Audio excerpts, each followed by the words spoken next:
Hey guys, so this is something a little bit different than really anything we've ever done, but essentially we went through recording an episode and then ended up having to scrap a good bit of it in favor of re-recording it. But as is the way of life in things that seem like complete losses, there's always some good things, and there were good points and good conversation had. And so what I wanted to do, what we wanted to do was basically throw that together, make it a bonus episode, and still get you guys something because there was no way for us to repeat or replicate this because it was all so just off the cuff and just what came from the heart when discussing, the fandoms that we love and everything, and the idea that folks don't like it, and trying to understand why anyone could not like a part of Star Wars, or maybe how we can come to not like other things that people love. And so I guess hopefully it's still good and enjoyable conversation, and you enjoy it just as a little bite-sized piece of nerd herder and all of that good stuff. Full episode will be releasing soon.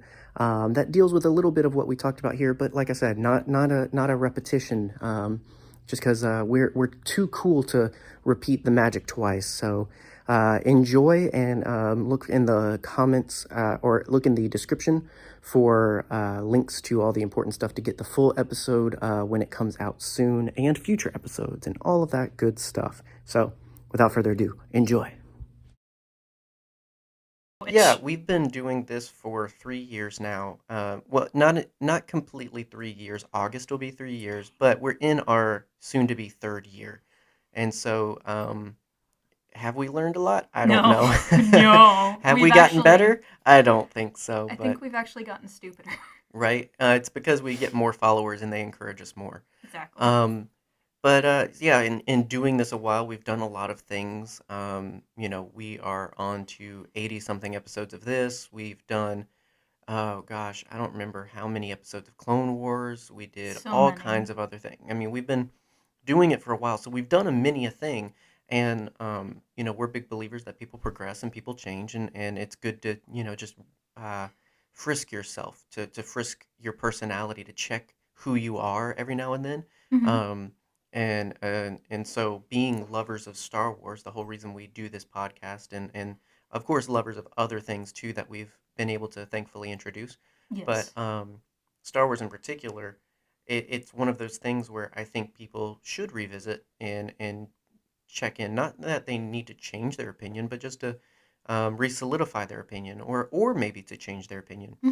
I think part of the problem with a lot of fandom gatekeeping is because people experienced it once and haven't experienced it outside of that time capsule. You might have watched the movies hundreds of times and made yourself a real fan, sure, but you haven't really checked in with yourself of, is this still the Star Wars? Is this still the only good thing in this show? Do I still hate the new stuff? And Hmm. I think people just experience things in such an echo chamber that they genuinely convince themselves that that is the only opinion they have and the only way they'll be opinionated, Yeah. and they just never progress. And your opinions of Star Wars aren't the biggest deal in Hmm. in your livelihood, but it's what we talk about. So, Yeah. I mean, like you said, it's so important to give things a second try because, like, your first opinion may not be you at your best. I'll say. Like the first time I watched The Phantom Menace, I had a low opinion of it. mhm, That's because, I had been inundated with internet culture mhm, for most of my life at that point. Well, not the first time I watched it. The first time I consciously rewatched it, I think. Um, but like it wasn't true. yeah, Like that was the whole thing is like I came back to it and watched it much later. And it's one of my favorite movies mhm, now. And sometimes you can have a experience like that, or sometimes you can just watch Mortal Kombat Annihilation again and just be re-solidified. Oh yeah, it's bad. it's bad. Yeah, I mean, we are not original beings at all. We are not pure, um, in and of ourselves. The thing people think is that because I experienced it this way, I can completely judge it, Hmm. and there's no reason it would change because then that would make me wrong, but it could have been everything from the kind of day you had before you watched a movie. Mm-hmm. It could have been everything from what you heard about it, like your case. It could have been who you're trying to impress, who pays the bills. It could be anything that dictates what you think. Like, Yeah. sadly, we can't too often think originally. And That's that's not a not a dig. yeah, we're human. I mean, we can't live in a little marble of people, 60 billion plus, and expect to be completely original and unique all the time. You're definitely still you, but a lot of our thought patterns, a lot of our speech patterns, a lot of the way we dress, a lot of things are informed by other things and culture. And so, you know, forcing yourself, it's not just like that's our natural state. So to force ourselves to re-experience, to force ourselves to think through our feelings Mm-hmm. about anything, Yeah.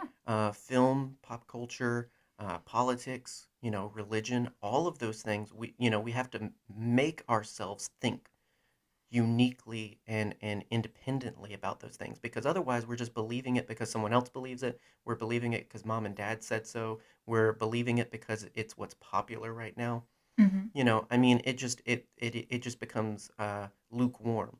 And so, not that we feel that we have gotten off track or anything. No. That kind of got preachy, but it's just the idea of, we believe in coming back to things and just checking in. Hey, do I still like this? Oh, Yes. absolutely. Like I I feel like in my life the moment I started to truly be myself was when I stopped worrying about the opinions of my peers and others and Hmm. started worrying about what I thought instead. Right. Like you can't thrive off of the opinions of the people around you. Yeah. That the only you should be worried about impressing yourself, no one Yeah. else. Yeah. And that's the thing is, I mean, pure evidence is that over the years, the prequels have become near and dear to many a people. Yeah. Um, Now some so dear that now the new stuff sucks, and but then there's also people that for 50 years have been experiencing the original stuff, and everything else sucks, and that's how we get those cultures. Is it's just this idea that this little bit of what I've experienced and the way I experienced it all those years ago um, is the way I see it Mm-hmm. forever.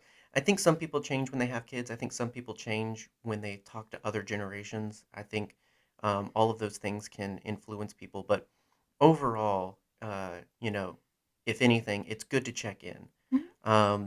It can seem like us going back and talking about each of the movies and why we like them can be a cheap episode series because we didn't have any other ideas. Yeah. Uh, but in reality, it's just a matter of we're once again reinforcing why we love these things and we still love these things and why we hope other people would love these things. Absolutely. And what I'm hearing here is that you want to go back and rewatch Microwave Massacre. No, because that's actually bad. Um, It's special. but yeah, so with us recently doing a what if episode about the prequel trilogy, what could have been different and everything, Yeah. we thought it was a good avenue to just go back to the prequel trilogy in general and revisit why we love them. In the early days of the podcast, we did a series called 10 Things We Love About, and we Mm-hmm. did each of the films, including the new ones, Rogue One and Solo and all that stuff. Um, we never finished that, I don't think. I don't think we ever did. No, we never did Rise of Skywalker. I don't think we did any of the sequels, did we? No, we did Force Awakens and we did Last Jedi because Last Jedi had just come out, Uh, and we watched it like in the theater and then did 10 Things. no, we started with Gendy Tartakovsky's Clone Wars, then Yes, we did did. episode one, two, three, and we did it sequential. I don't think we did the sequel trilogy. I'll double check, but Yeah. we might be doing it for the first time because essentially what we decided to do was, with our what ifs, we've done the prequel trilogy. We plan to do the original, and we plan to do the sequels, Yeah. and discuss what could have been different about these things we love. And again, it gave the idea of, well, why don't we just revisit altogether why we even love the way they are? Because and we mentioned it a little bit in the what if episode of why we stay away from that and theorizing and fan splaining and fan fiction and everything Mm-hmm. is sometimes we can delve so deep into what if that we start to grow bitter towards what is. Hmm. And that's true of life. You can spiral yourself into anxiety and bitterness and hatred by what if, this work project doesn't work out? What if I don't get the job or whatever, blah, blah, blah. Um, Call me out on the podcast. How no, dare you? everybody goes through it where we start to believe the narratives we've created. Now, we think it's fun and innocent because it's about characters and fiction that we love, but then you start to not love, you fall out of love with the way they are. Hmm. And I'm not saying that your idea of Boba Fett isn't isn't genuine. You can have your own interpretation of the characters. I think to a point that's completely reasonable. Yes. But if you start to love your idea as the version over the version, like if you think your Boba Fett is the version that's in Empire Strikes Back, eh, that's Yeah. maybe a little pushing it. And so we try to stay away from that. So, and the whole reason is because we do love what we have. Yeah. I mean, I think a huge part of being a fan of something is acceptance of it how it is. Like I enjoy Buffy the Vampire Slayer. Am I a fan of the last season? Not Me necessarily. neither. You've never watched Buffy the Vampire Then I Slayer. can't be a fan of it. So it's still a true statement. But yeah, it I love Buffy the Vampire Slayer as a whole. Not just, seasons 1 through 4. Who knows? I don't remember It's how more many than seasons there Firefly. are. Okay. I'm just saying. You're gonna Um, we're putting out an advertisement for new co-host for this Nathan podcast. Fillion. I No, don't, I'd dude. stick around for Nathan Fillion. Oh, I love that man. Oh, he's Um, amazing. he's right up there with Henry Cavill. He gets a nerd herder handshake, and more if he asks nicely. Can we phrase that a different way? Because nerd What? herder handshake just sounds dirty. I don't care. It's whatever they want it to be. Come find us at Celebration 2022 for a nerd herder Right handshake. behind booth 66. Anyway, yeah. I mean, nothing has to be perfect for you to love it. And at the end of the day, it's not our stories. It's ours in the sense that we're receiving it, but we didn't make this story. Yeah. It's ultimately, obviously George Lucas, but then all the other writers and visual effects people and the conceptual artists and everyone that ever touches Star Wars. It's their story because they're Hmm. helping shape it. Agreed. And so you're going to get something that's not 100% what you want because you didn't make it. But it becomes about how you choose to perceive it, how you choose to move forward with it, and everything. And so, yeah. So with discussing what could have been different, it wasn't an idea of it's because what we got was bad, but it's because that's just interesting to think about. We got this, but what if we got that? Um, so it's a good avenue to talk about why we love what we did get, and Yes. it's a 3 year update to our original series Yes. of what we love about this series. And I'm going to restrain myself from talking too much I don't about the think that'll be boy. a problem. No. Well, and that's the thing is we're also changing it from we're not sticking to a static list because I don't think that hurt the original series that we did, but No. I think it was a bit of pressure to come up with. We didn't rank it. We weren't saying it was the 10 best things or number one was better than No. number 10, but it still felt like it had to escalate. Like we couldn't Yeah. put Darth Maul at 10 because, you know, so getting rid of the list altogether and just being like, no, We like this movie. it's just going to be an episode of what we like, whatever happens to come out. Yeah. And like I said at the beginning, when we first recorded that episode, I had a low opinion of the Phantom Menace. So get ready for that opinion to have been changed Mm-hmm. completely. Mm-hmm. Just 180, Yeah. 360. No scope. Words. Words. Um, yeah, I mean, I've always been very nostalgic for the Phantom Menace. Yeah. Wasn't it your first Star Wars? No, not it was first in the theaters, yeah, because that's just how my life was set up. In that I was born in a time when that wasn't possible. I mean, I technically could have been a Sure. newborn when the special editions were re-released, but Yeah. Mom just um, holding you up to the TV. right, um, not when they were re-released. That was a few years after. I would have been a Mm-hmm. toddler, but either way. Yeah, the sick VHS tapes Yeah, with I mean, the really long interview at the beginning that everyone skipped. then they shouldn't have. It's an amazing interview, Absolutely. um, and that's the thing. I think part of what I love about the prequel trilogy is that it's so documented, and I really appreciate that because it was a very unique experience with George Lucas because he'd kind of walked away from everything. He'd done it, and there wasn't nearly the backlash because he kind of just continued what he was doing. But with every film, there seemed to be a more percentage of people that were just like, I thought it was going to be different, or I thought it was going to be, more exciting or something. Like, it wasn't that it was the story he was telling, it's just that it was fan expectation, even back then. Again, it wasn't as harsh, but it's probably just because of the lack of internet. I mean, Yeah, big the time. only reason it's as vocal as it is now is because of the internet. Um, so, with him walking away from it, not necessarily done with it forever, but definitely kind of like tired. It was the fan response to what was the expanded universe media, Hmm. video games, books, comics, all the things that were happening that were also they were post not Empire, Return of the Jedi, but they were also trying to build other parts of the story that were before all of those movies and everything. And so George Lucas got to see that people still liked what he made. Um, it's not well, it is and it isn't too dissimilar to Michael Bay.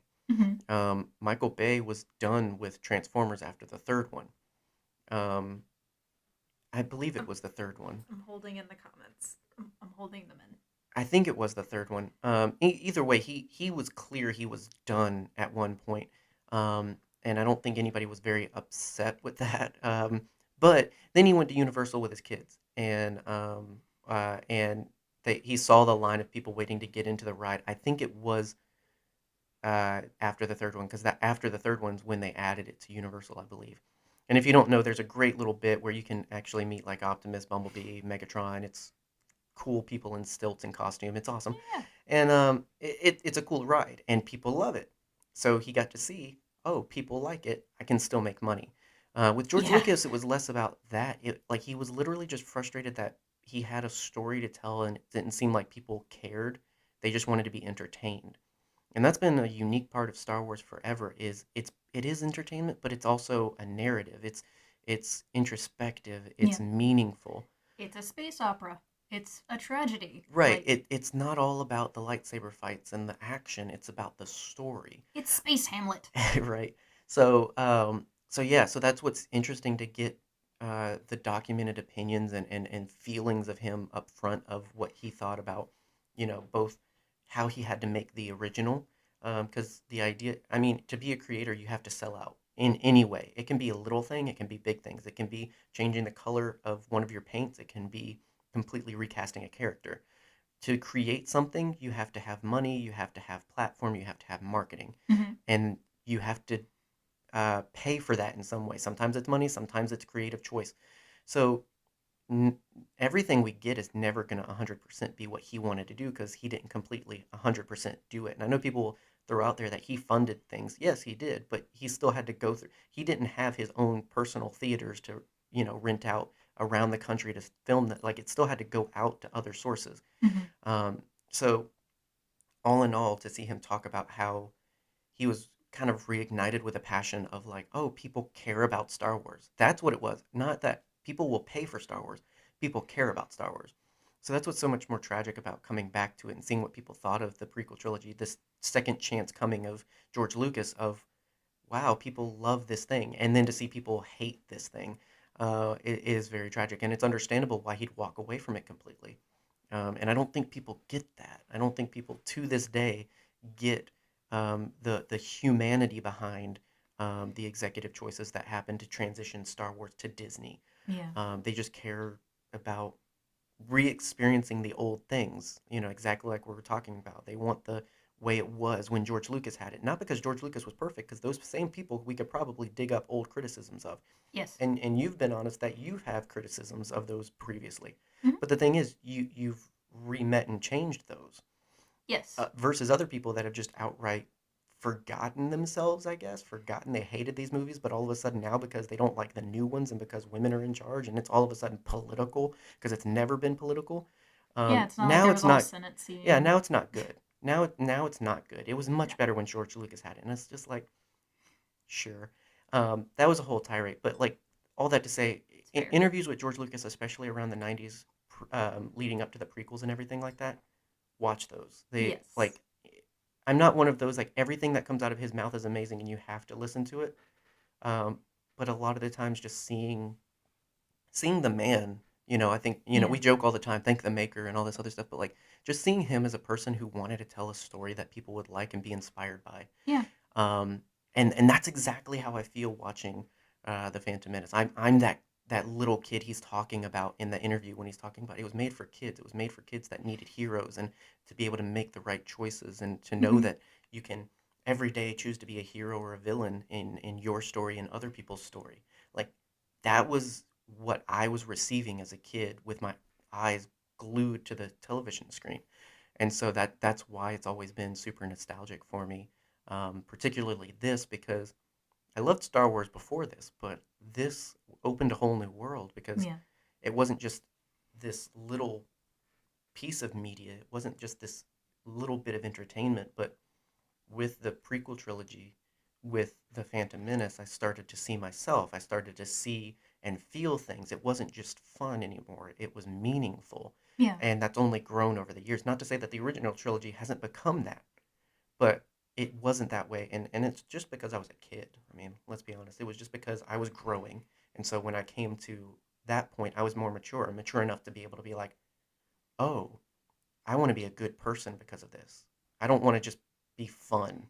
So I'm gonna shut up now so you can talk a little bit. No. No, you're fine. No, I genuinely don't want to uh, It's overstimulate my microphone. I don't know. well, here's the thing is going back to what, was said earlier about, not being worried about other people's opinions. There is so much that can come from being vocal about the things that you love. Hmm. That's how we win, not by killing what we hate, but by saving what we love. And to be entirely honest, I would not have been such a Star Wars fan if it wasn't for you. Like I grew up with the movies. I Hmm. had watched the prequels and or not the sequels and the original trilogies on those fancy VHS tapes. Hmm. I skipped through the interview, but that's because I was a kid. Luckily, you can find it on YouTube now. Exactly. And I have rectified that situation and I agree they are fantastic. But when I met you, we met through a Star Wars shirt, Hmm. which sounds weird but makes sense to us. I was wearing a Star Wars shirt. Yeah. Yeah, that's what stopped us. Um, and getting to know you and hearing you talk so much about what you loved about Star Wars, Hmm. that was what convinced me to give The Phantom Menace another try. Hmm. Like, that's what convinced me to give Attack of the Clones another try, because that Hmm. was my least favorite movie. I mean, I feel like that's a fair ranking of a lot of Yeah. people. That's where a lot of It's people. understandable. I mean, yeah. Anyway, we'll Yeah. talk about Attack of the Clones We because will. I mean we're talking about all of them. So. I love what came afterwards from that. But yeah, like your passion for the prequels Hmm. is what ignited a passion in me to re-watch them and to reappreciate them Hmm. because if it wasn't for you pointing out the little things like Aura Singh standing in the crowd or telling me these little tidbits like the crowd was little Q-tips painted and Yeah. like that I just love listening to you talk about what you love Oh, and it makes same. me happy. Yeah. So there you go, Well, Gucci moment for the podcast. you hit the nail on the head though. I think is I wish people would understand that if you love something, Talk about fighting against like if you say you love Star Wars, but every other video of yours is Kathleen Kennedy this, Kathleen Kennedy that, it. you know, George Lucas would have wanted, JJ did that, Ryan, like if all of your media is just hating on stuff that you say you love, and I get if you think that that's not your Star Wars, that's fine, but then just talk about your Star Wars. Exactly. Talk about what you do love because I feel like if you want people to love what you love, just love it. That's the thing. I mean, I wish I could get church people to understand that. If you want people to love Jesus, just love Jesus. Exactly. You know, like if you want people to love your brand, love your brand. If you want people to love the work that you do, love what you do. Like if you simply love what you love, that alone will inspire and change and do more than you. I mean, most people don't revisit and don't want to um, quote unquote lose an argument by admitting something's good because well you bullied them into doing it Exactly. and that's the big thing. So yeah, I guess if that's the banner of what this is supposed to kind of be, it's just meant to be that. It's just meant to be, digging in our heels and saying what we love and why, and just being upfront that that's who we are and what we think, and that's Exactly. that. And you know what, John? I love ska music. And that's fine. I don't. I love metal. I'm aware of this.